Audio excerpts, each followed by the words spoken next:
एक छोटे से कस्बे के बाहर एक सुनसान बंगला था जिसे लोग भय बंगला कहते थे। यह बंगला कई सालों से वीरान पड़ा था और लोग मानते थे कि वहां एक आत्मा रहती है जो रात में भटकती है।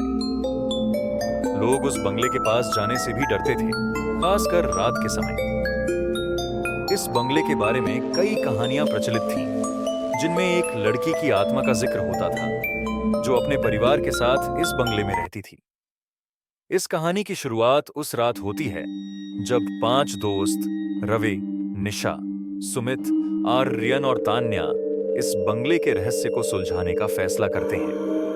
उन्होंने सोचा कि यह महज अफवाह होगी और इसे एक रोमांचक अनुभव मानकर वहां रात बिताने का निश्चय किया। जैसे ही वे रात को बंगले के पास पहुंचे, उन्हें ठंडी हवा का झोंका महसूस हुआ और चारों ओर अजीब सी खामोशी छाई हुई थी।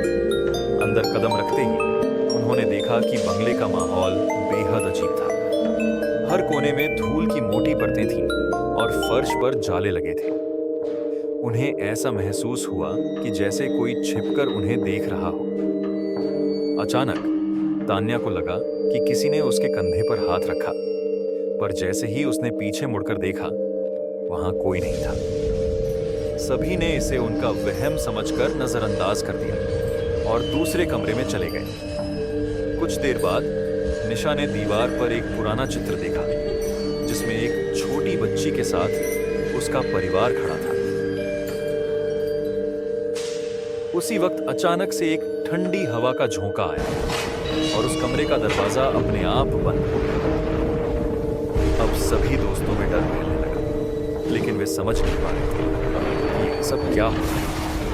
तभी उन्हें सीढ़ियों पर किसी के चलने की आवाजें आने लगीं।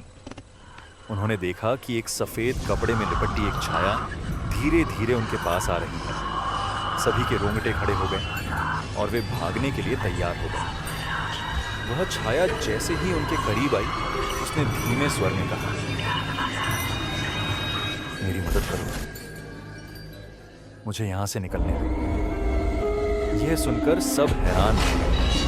रवि ने हिम्मत दिखाते हुए उस छाया से पूछा कि वह कौन है और उसे क्या चाहिए। उस आत्मा ने बताया कि वह उसी परिवार की बेटी है जो इस बंगले में रहा करती थी। एक दुर्घटना में उसका परिवार मारा गया था और उसकी आत्मा इस बंगले में फंसी हुई थी।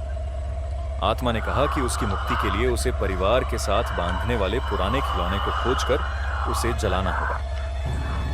दोस्तों ने पूरी हवेली में उस खिलौने की तलाश शुरू की और आखिरकार एक कमरे में एक पुराना गुड़िया ढूंढ निकाला।